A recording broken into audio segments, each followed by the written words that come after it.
Assalamualaikum warahmatullahi wabarakatuh. Selamat pagi, siang, malam tergantung kalian melihat video presentasi kita. Di sini kami akan menjelaskan mengenai materi kompetensi guru IPA di bidang TIK.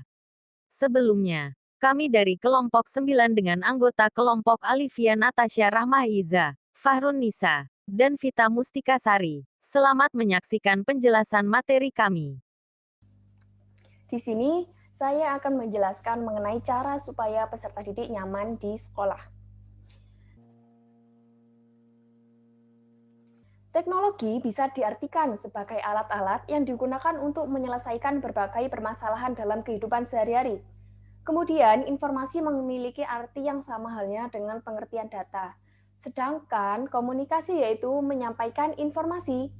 Dari sini dapat diartikan pengertian teknologi informasi dan komunikasi adalah alat-alat yang digunakan untuk menyelesaikan permasalahan dalam kehidupan sehari-hari, serta alat untuk menyebarkan berbagai macam data atau informasi yang bermanfaat kepada orang lain.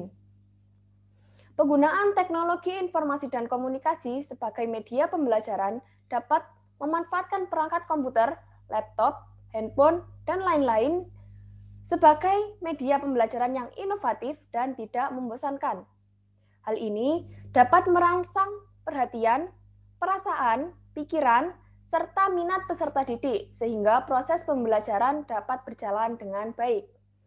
Selain itu, proses pembelajaran menjadi lebih efektif karena memungkinkan komunikasi antara guru dan peserta didik lebih baik daripada pembelajaran tanpa menggunakan TIK sebagai media pembelajaran. Kemudian, media pembelajaran yang tepat dapat memberikan pengalaman yang lebih konkret, serta meningkatkan daya serap dan daya ingat peserta didik dalam belajar. Hal ini dapat menumbuhkan sikap positif peserta didik terhadap materi dan proses belajar. Proses pembelajaran menjadi lebih menarik, sehingga siswa termotivasi untuk mencintai ilmu pengetahuan yang sedang dipelajarinya. Untuk membuat peserta didik nyaman belajar di sekolah, adalah dengan membuat sekolah menjadi tempat yang menyenangkan untuk belajar. Dengan begitu, peserta didik tidak lagi menganggap berangkat ke sekolah seperti berangkat menuju ke neraka.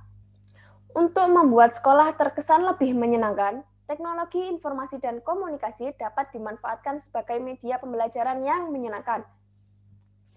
Teknologi informasi dan komunikasi dapat mengubah perspektif masyarakat di mana media sosial seperti Facebook yang biasanya dianggap sebagai penghambat belajar, justru sebagai media pembelajaran yang menyenangkan dengan memanfaatkan fitur-fitur di dalamnya sebagai media diskusi yang tidak membosankan.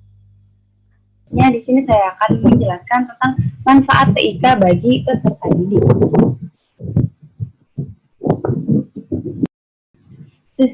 Suasana belajar menjadi tidak monoton.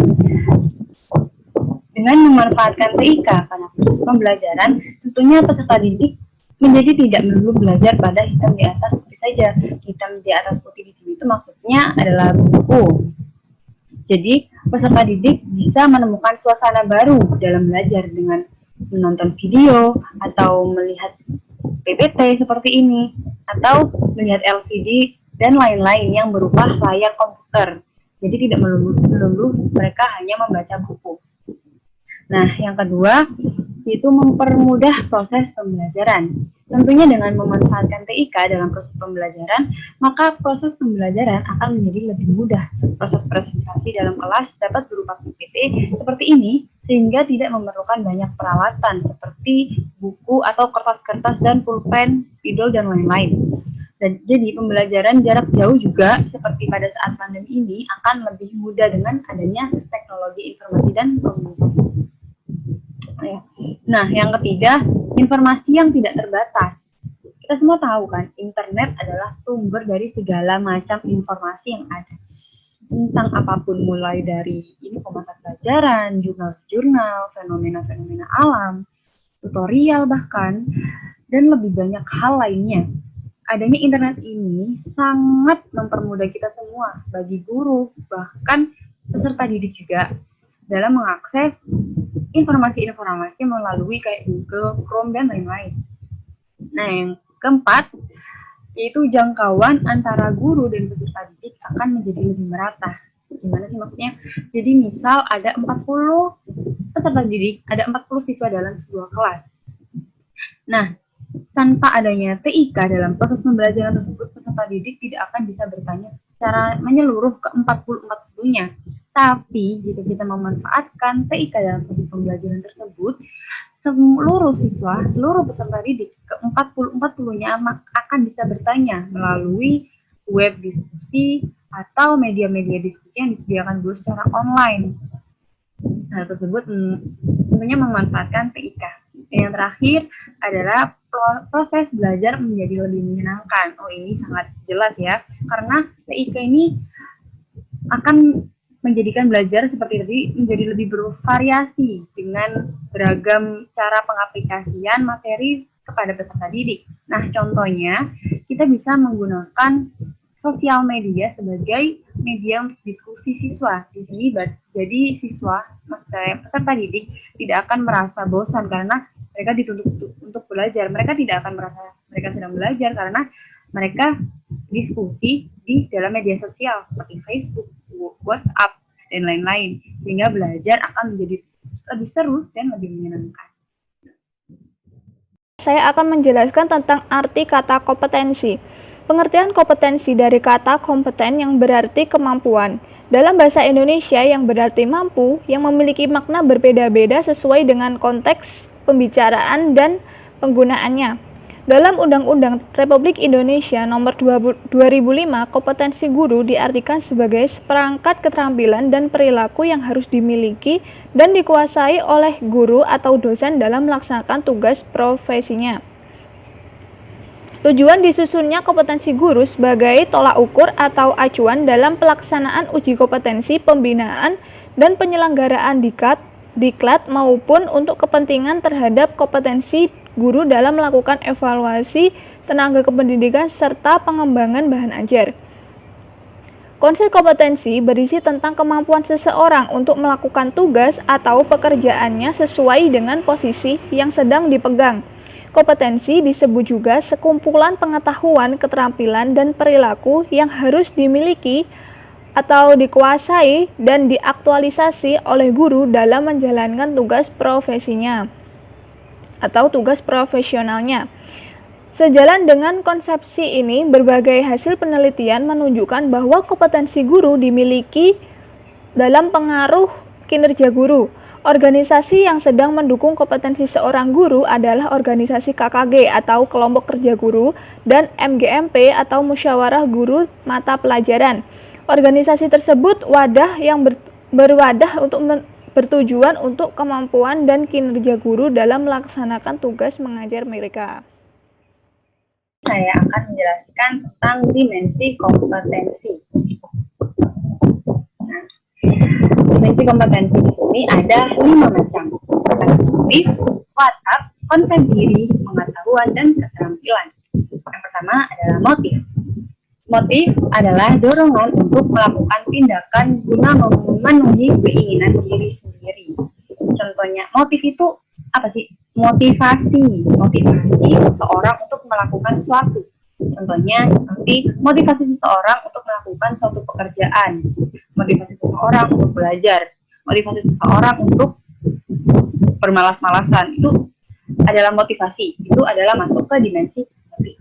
Nah, yang kedua adalah watak atau trait. Watak adalah karakteristik yang ada pada diri masing-masing orang. Seperti karakternya orang ini adalah pemalas, karakter orang ini adalah egois, karakter orang ini adalah rajin, dan lain-lain. Karakter itu seperti sifat ya, trait. Nah, yang ketiga adalah konsep diri, self-concept. Konsep diri adalah sikap, nilai-nilai, maupun bayangan diri yang ditonjolkan dalam kehidupan bermasyarakat. Sikap ini seperti sikap seseorang menjadi pemimpin yang sangat ia tonjolkan dalam kehidupan bermasyarakat. Jadi orang ini kelihatan gitu kalau sikapnya itu adalah pemimpin. Itu masuk ke dimensi self-concept. Nah, yang keempat adalah pengetahuan atau knowledge.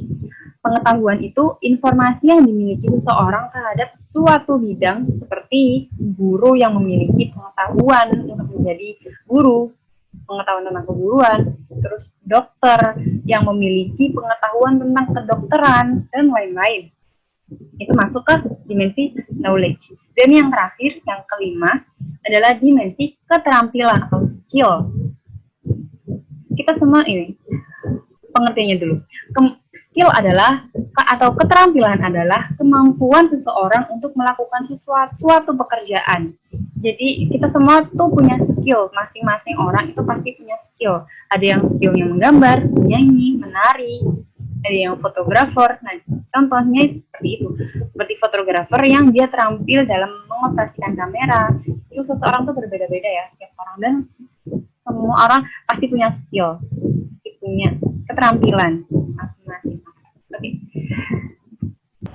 Baik, selanjutnya terdapat 4 kompetensi guru dalam PP nomor 74 tahun 2008. Yang pertama itu kompetensi pedagogik, yang kedua kompetensi kepribadian, dan yang ketiga kompetensi sosial, serta yang keempat adalah kompetensi profesional. Untuk kompetensi pedagogik merupakan kompetensi yang membantu peserta didik dalam melakukan kegiatan pembelajaran. Kompetensi pedagogik merupakan kemampuan yang dimiliki seorang guru dalam mengelola sistem pembelajaran. Pedagogik merupakan bahasa Yunani yang berasal dari kata paidos yang berarti anak laki-laki dan agogos yang berarti membimbing atau mengantar. Kompetensi pedagogik merupakan kompetensi yang membantu peserta didik dalam melakukan kegiatan pembelajaran. Kompetensi pedagogik merupakan kemampuan yang dimiliki seorang guru dalam mengelola sistem pembelajaran. Dalam PP nomor 74 tahun 2008, kompetensi pedagogik meliputi yang satu, pemahaman wawasan atau landasan kependidikan, yang kedua adalah pemahaman terhadap peserta didik, yang ketiga pengembangan kurikulum atau silabus, yang keempat perancangan pembelajaran, yang kelima pelaksanaan pembelajaran yang dididik dan dialogis, yang keenam pemanfaatan teknologi pembelajaran, yang ketujuh evaluasi hasil belajar, yang kedelapan pengembangan peserta didik untuk mengaktualisasi berbagai potensi yang dimiliki. Secara garis besar, gambaran kompetensi pedagogik dapat diklasifikasikan sebagai berikut. 1. Guru menguasai konsep dasar pembelajaran. Kemampuan seseorang guru dalam penguasaan konsep pembelajaran adalah penentu utama keberhasilan pelaksanaan pendidikan terhadap peserta didik. Yang kedua, guru menguasai teknologi pembelajaran. Seorang guru dituntut untuk menyelaraskan kompetensi akademiknya dengan perkembangan teknologi sehingga dapat meningkatkan minat dan motivasi peserta didik untuk mengikuti pembelajaran dengan baik. Yang ketiga, guru mengembangkan potensi peserta didik. Guru memiliki tanggung jawab untuk melakukan transformasi pengetahuan dalam diri peserta didik.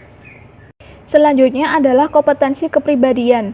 Kompetensi kepribadian merupakan kompetensi yang datang dari tingkah laku atau sikap seorang guru terhadap peserta didik, teman guru, maupun pihak-pihak yang berada pada lingkungan pendidikan tersebut. Kepribadian merupakan sebuah unsur yang dimiliki seorang guru untuk saling berinteraksi dengan peserta didiknya. Guru harus memiliki kepribadian yang baik supaya bisa dijadikan idola oleh peserta didiknya. Seperti yang telah dikemukakan oleh Ki Hajar Dewantara, Ing Ngarsusung Tulodo, Ing Madya Mangunkarsa, dan Tutwuri Handayani. Kompetensi kepribadian guru meliputi sebuah nilai-nilai, sikap, kepribadian, dan perilaku. Seorang guru perlu untuk mencerminkan kepribadiannya sebagai berikut. Guru harus memiliki sikap spiritual yang baik. Guru sebagai contoh untuk peserta didiknya harus memiliki sikap dan tanggung jawab yang baik. Guru harus memiliki kepekaan secara pribadi, bukan hanya dalam lingkup di sekolah saja, namun guru dituntut untuk menjadi contoh di masyarakat supaya bisa dicontoh oleh peserta didiknya. Guru seharusnya memiliki motivasi dalam menjalankan profesinya. Guru seharusnya bersemangat dalam membagi ilmu supaya peserta didiknya mendapatkan ilmu yang bermanfaat. Selanjutnya adalah kompetensi sosial.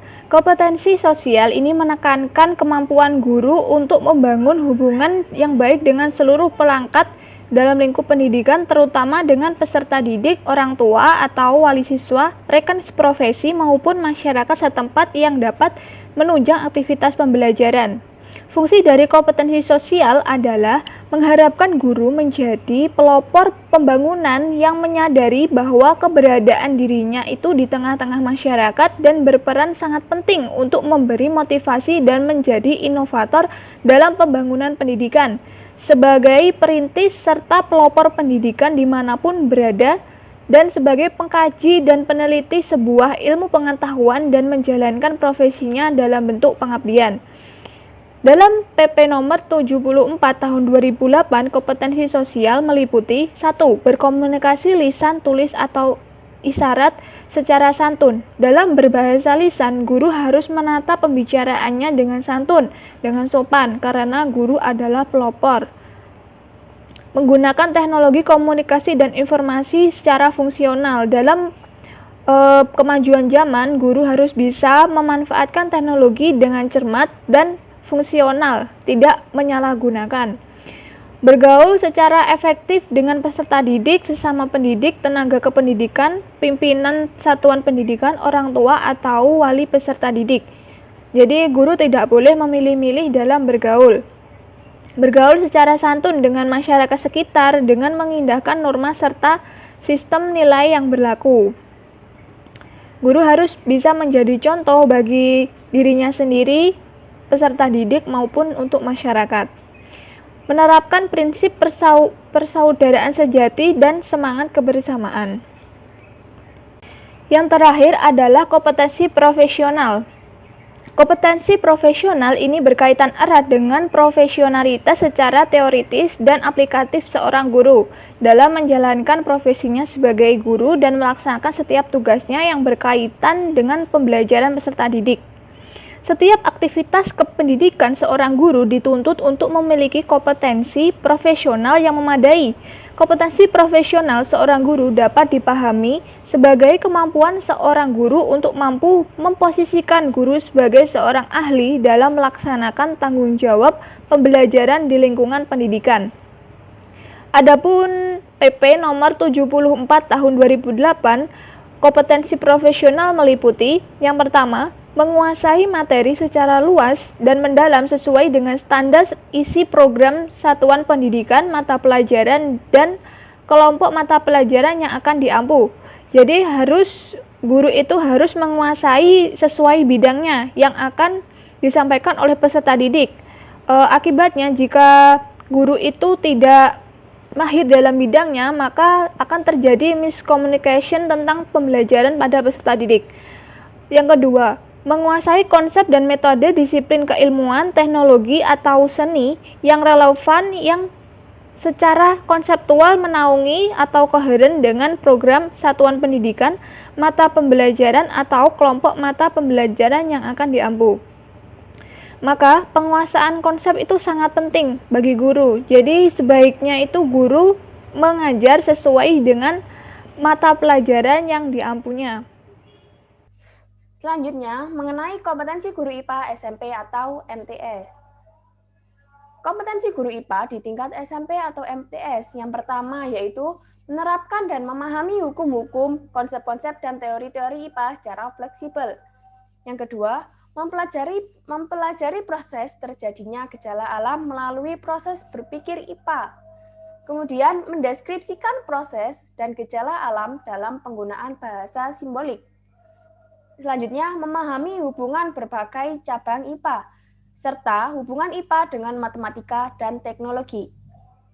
Selanjutnya, mampu menalar secara kuantitatif maupun kualitatif proses dan hukum alam yang sederhana.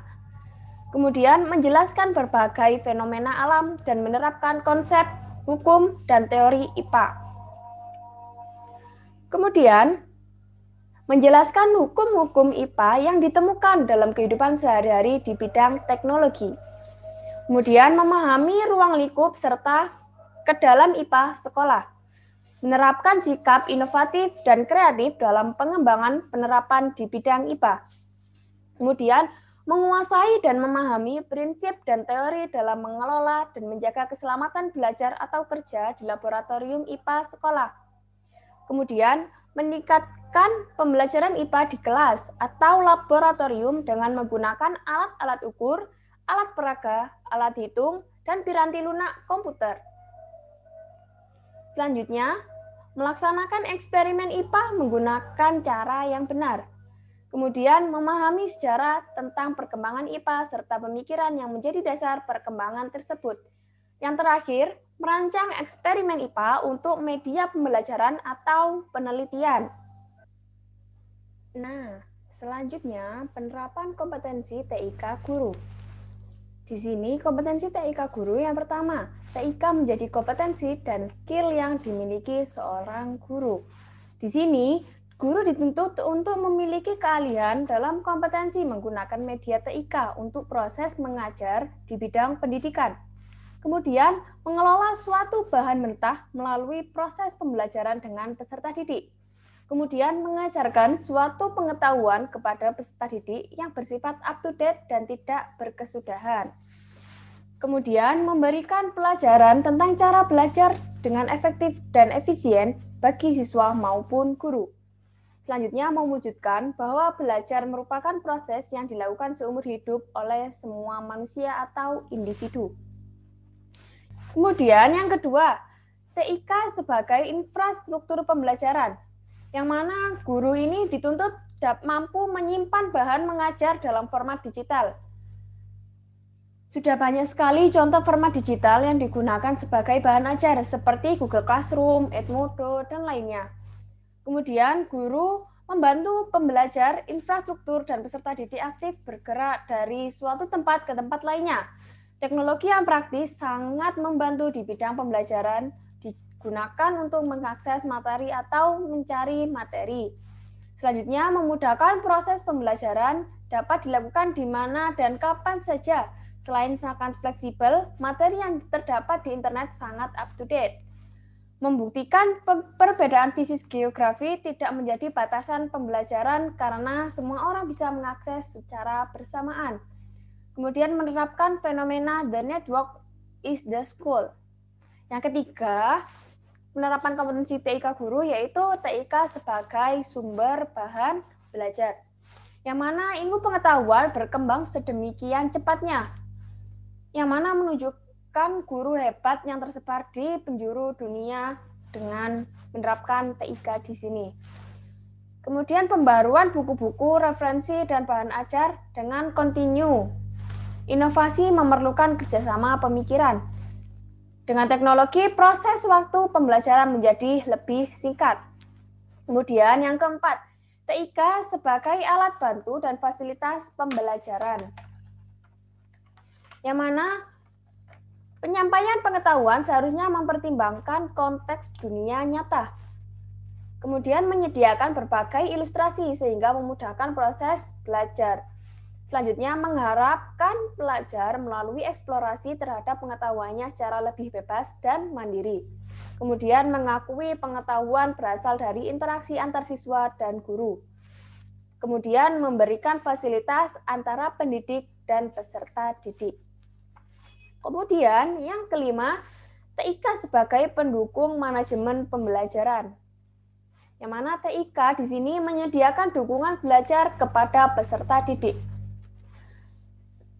Saat tidak berada di sekolah, peserta didik bisa mencoba mencari referensi materi terlebih dahulu sebelum didiskusikan oleh guru di sekolah. Kemudian memudahkan interaksi dan transaksi pembelajaran. Tidak harus tatap muka. Sekarang kelas online sangat banyak ditemui, termasuk kita saat ini. Kemudian meningkatkan layanan administrasi pendidikan yang semakin meningkat. Administrasi jadi lebih tertata dan mengurangi resiko kecurangan karena sudah diatur oleh sistem. Selanjutnya, memanfaatkan peluang sumber daya orang yang terbatas dalam suatu institusi. Jika tidak bisa bertatap muka, rapat online bisa dilakukan melalui TIK. Kemudian munculnya keberadaan sistem pendidikan interorganisasi. Kemudian yang keenam, yaitu TIK sebagai sistem pendukung keputusan, yang mana TIK mendukung bakat dan karakteristik setiap individu dalam proses belajar. Individu dapat belajar apapun yang mereka suka melalui internet. Kemudian meningkatkan keterampilan dan kompetensi pendidik di berbagai bidang ilmu. Dari berbagai sumber di internet mengumpulkan beberapa ilmu yang bisa menambah keterampilan dan kompetensi. Selanjutnya, mengelola dengan efektif sumber daya yang terbatas. Kemudian, menumbuhkan jangkauan dan kualitas suatu institusi, mewujudkan program pemerintah tentang profil institusi pendidikan. Nah, di sini dapat kita ambil kesimpulan bahwa dalam kompetensi TIK, guru harus memiliki kemampuan untuk yang pertama, menguasai dan mengerti kurikulum TIK. Dengan menguasai ilmu TIK dapat menunjang dan mengembangkan kurikulum menjadi lebih baik. Yang kedua, mampu mengoperasikan komputer dan perangkat lain TIK. Dengan mengoperasikan berbagai alat teknologi, pekerjaan akan terasa lebih praktis. Kemudian yang ketiga, memiliki kemampuan dalam memilih software pengajaran. Menggunakan software yang mudah untuk didapat dan diaplikasikan sehingga materi yang disampaikan akan tersampaikan dengan baik. Yang keempat, mengetahui teknik mengajar menggunakan komputer. Teknik mengajar menggunakan komputer membuat pembelajaran tidak bersifat monoton dan tidak cepat bosan. Dan yang kelima, memahami tentang hukum, peraturan keselamatan, serta etika dalam menggunakan TIK. Mengerti batasan-batasan yang harus diakses dan yang akan disalurkan.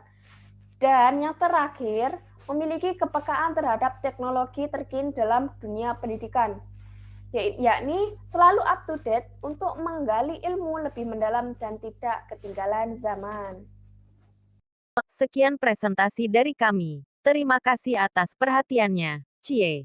Wassalamualaikum warahmatullahi wabarakatuh.